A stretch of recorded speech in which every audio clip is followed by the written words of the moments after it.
HalferLand videos. Shut up and sit down.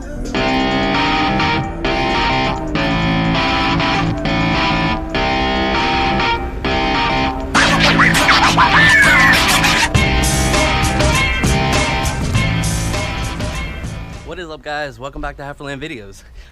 Alright, as promised, I wanted to show you guys the car running. So I went through in a matter of about 2 weeks. I bought a new motor, refreshed the bottom end, took the stock heads, the J32a3 heads, ported them. Didn't go full out like I usually do, just because I mean the last two motors I've had, the motors have blown and it's taken out the heads. That's like 80 hours worth of work. So I'm like, I'm not gonna do that again. I did a port match on the intake. I smoothed the transitions into the cylinders. I did not polish the combustion chambers like I usually do. And then I did a very light amount of porting and smoothing on the exhaust, and that was it. And then I had them resurfaced. So here she is, sitting here. Dirty as hell, but let me put all my stuff down because I am going to tune. And as you saw in my last video, this is what took out the old motor. I usually bring it down. I bring it from the house, I bring it down, and it's usually open, and I usually put the Flash Pro module on the keyboard, which is the dumbest thing you could probably do. And I guess one of those times it hit the key and fucked up my tune. So now I keep it closed and I open it up when I get to the car. But let me put the shit down. All right, while I am uploading the tune into the car, I will give you guys a quick overview of what the engine bay looks like complete. There she is, blah blah blah. I don't know if you've ever saw it from the front. So here she is. It is fucking beautiful. So here is the oil catch can, which these lines need to be bigger. I will adjust these later.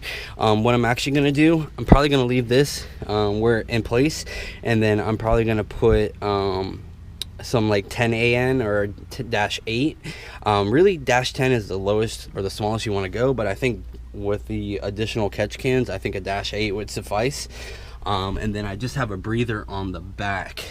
You want to make sure that you have a PCV or some type of check valve, because once you go into boost, you got to think it's just going to be pushing the boost out of the intake manifold.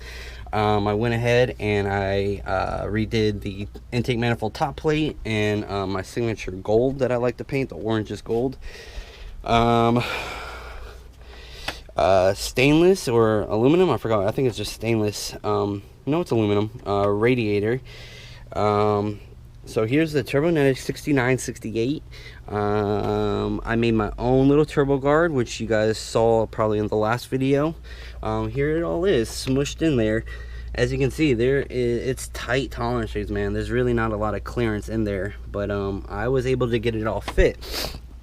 So the initial setup I had for the charge pipe, which is the pipe that comes out of the turbo, I had it routed, instead of going down here to there and then into the intercooler, it went down, back around, back through, back down this way, and then in. As you can imagine, that's a lot of piping. So I went ahead and I rerouted it, and it cut off about 3 feet of piping, and the turbo is actually more responsive now, which is great. So all right, I got the flash. It flashed over. You can go ahead. I usually turn the key off. I let everything settle in for a little bit. Once I hear that final click, it should be good to go. This is just how I like to do it. Make sure it's in neutral, and this is a cold start. Have not started it at all today.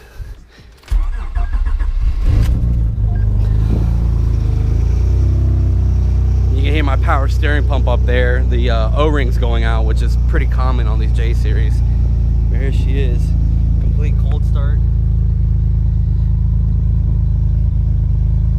Once it goes into closed loop, you'll hear the cam, the really lopey idle of the cam, like boom, boom, boom, boom, boom, boom.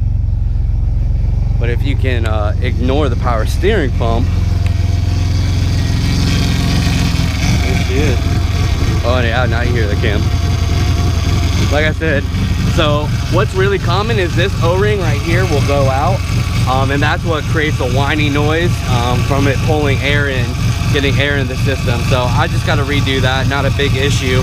I've had to do it twice on this power steering pump alone. So And whenever you take the motor out and you move the power steering pump a lot, it ends up messing up that O-ring, which is why it's doing it now. It wasn't doing it before I did the last swap. So that's it. Sounds great. Outside of the power steering pump, you really don't hear anything except for the ID 1000. Those injectors are really loud. You can hear the clicking, almost like a direct injection pump that they have. If you look at like a new Coyote with a direct injection, you'll hear it clicking like that. That's the direct injection pump. Well, obviously this isn't direct injection, it's port injection, but I'm just saying that the ID 1000s, they're louder. So stock 270s are not loud at all. What came on this car, then I went to 410 RDX and they were a little louder. You can definitely hear audible clicking. And then these are like 2 times louder than what the RDX 410s were. There she is, I don't see her turning.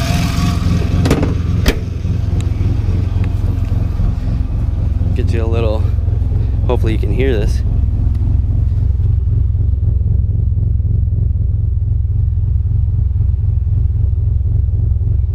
So that is my cam. I actually have a few sets that are being cut at the moment. It's going to be about 2 to 3 week turnaround.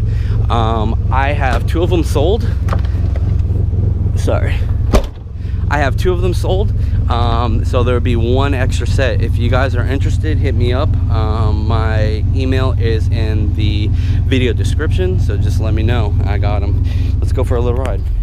So the car is actually higher than what it used to be because the initial setup that I had, one of the downpipes was really fucking low. So I had to adjust it, and I raised the car in the meantime so I wouldn't scrape and bottom out on everything. I've lowered it a little bit since then, but I actually enjoy the higher ride height because the suspension's a little softer. It's still stiff, but I'm not bottoming out on every fucking thing in the world, man. It's actually pretty nice. It's not as low as I would like it to be, but then again, I don't like bottoming out on shit, and it's still pretty low. Handles great, so I think I'm just gonna leave it where it's at, honestly. You can see, I tuned the car myself, obviously, since it blew up the last time because of stupid fucking mistake, but it drives great. It drives stock. Right now it's pushing about 7 to 8 psi. I'm guessing with all the calculations and different calculators on online and stuff, I'm thinking it's around 450 wheel horsepower. That's to the wheels. So I mean, it fucking moves out. I'm probably not going to do a full wide open pull for you guys because, like I said, I'm still tuning the car. But I'll give you guys a little taste. I mean, it's ridiculous how fast it is, you guys. I'll see if I can get you guys a little shot of in boost. The blow-off valve sounds amazing. Not really sure what to talk about in this video because it's the same exact motor with a little less compression. And I'm still tuning, so you know, it's still growing. I still have a little bit to do. I did 1 revision on one of the downpipes that was too low. It's still a little low, but a lot better.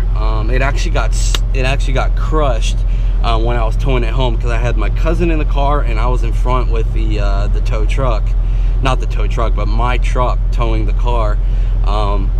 And I was going really slow over speed bumps, but there was one in particular that I felt the hit, and we were on the phone, and he was like, fuck, boom. And I was like, damn. Pulled it off, and like the 2-inch pipe was about that thick. It was pretty funny. So right around 3, the boost will start coming in. If I want, like right now, guys, look, I mean, I can drive the car normal, even at like partial throttle if I wanted to. But when I really want to get into it, it will come into boost. So let's see. I mean, there's a bunch of cars in front of me, obviously. Well, that's about, let's see, that is like 3 right there. I don't know if you can hear it.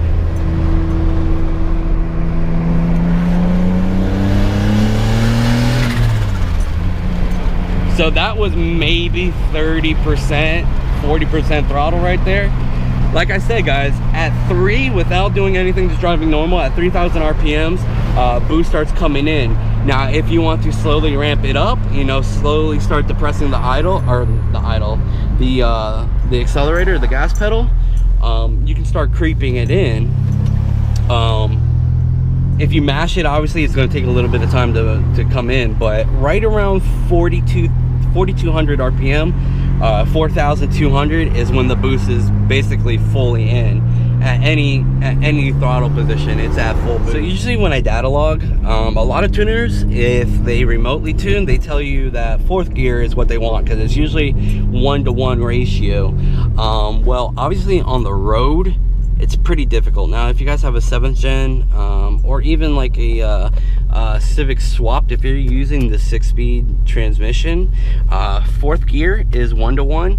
But when I'm street tuning, I will tell the customer to tune on 3rd gear, just because obviously 4th gear you're going to be 120, 125, where 3rd you'll be 90, 95 if you're me with a raised red line.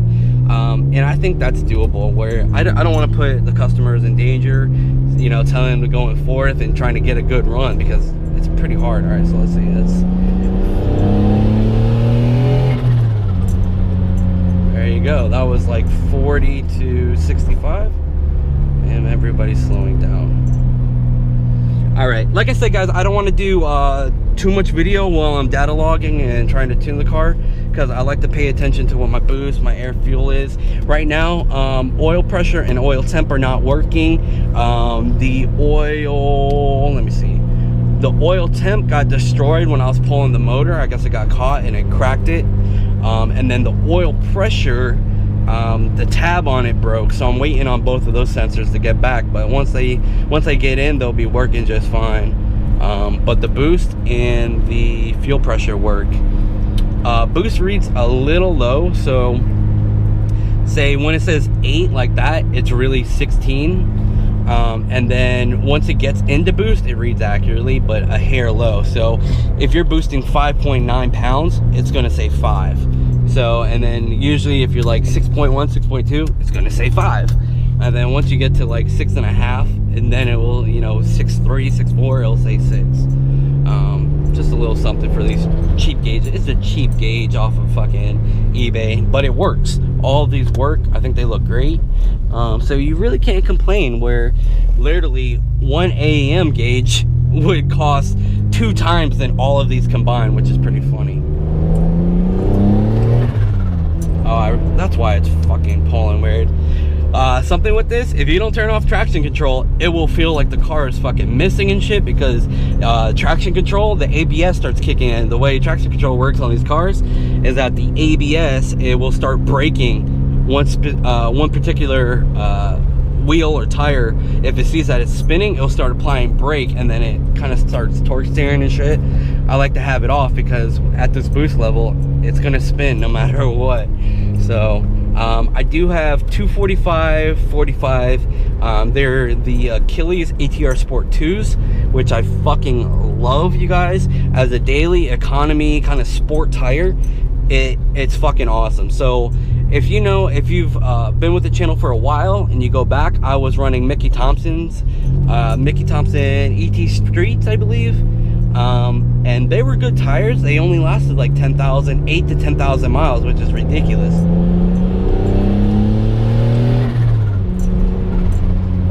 Yeah, she's moving. Kind of running around in the fucking neighborhood here. She's a mover, bro. She definitely fucking moves out. And she's on a full tank of gas, as always. I always have a full tank of gas. Oh, and I'm running E35 E40 blend, just if anyone's interested. So what I do, I always fill up with E40 or E85 first. I just do the calculations on my phone, and I usually go a hair over what it tells me to be, and that's what I run. Really, it's not race gas. It's just giving me a little more octane and a little more safeguard against detonation or knock. Eventually I will go full E85, but I'm kind of hesitant because I don't like the way, I've seen how they start. I've seen the way they gunk up injectors and shit. So I'm really thinking maybe I'll do just a 50-50, like a E50 blend, and call it a day.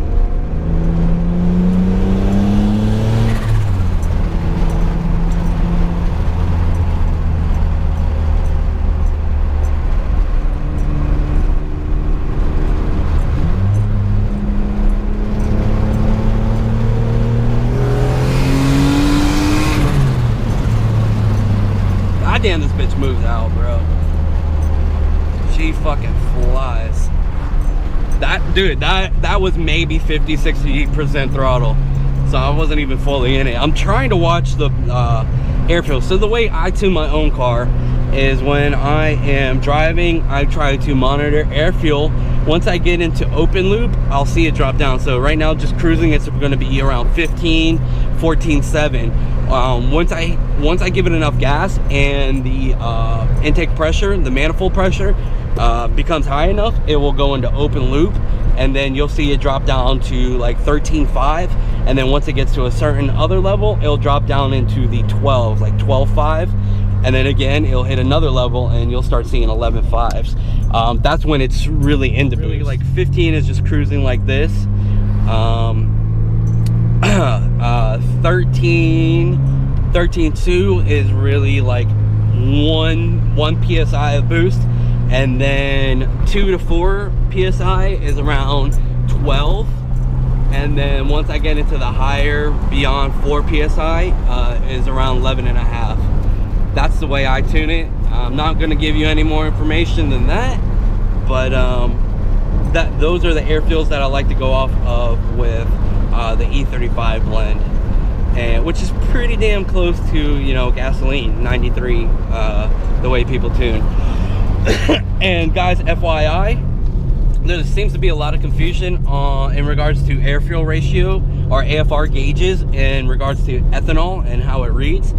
So just to let you know, an air fuel, the way these Y bands work is that they read lambda. Lambda is always 1 to 1. That is going to be lambda is always going to be 1. So that's how it reads. It reads lambda and then it converts it over to give you the air to fuel ratio.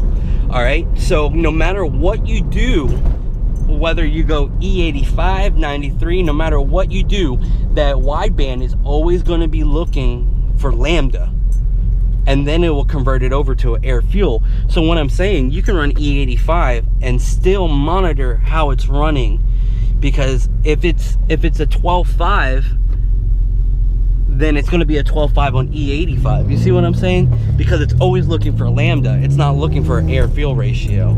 And I hope that makes sense. So it looks for lambda. What the wideband does, it looks for lambda. Then it takes that lambda reading, converts it to air fuel. And that's what it's reading.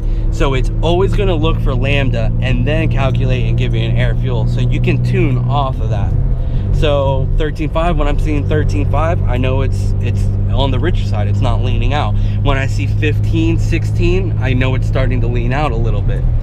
So, all right, guys, that was the quick update. I hope you liked the video. I will get you more videos, of course. You know I'm going to dyno this thing, and you know I'm going to put down good numbers. So if you want to see my NA J32 dyno, which did 316, 262, go back a few videos and take a look at that. I think I'm gonna put a little fill-in video of polyfilling the lower control arms, the bushings.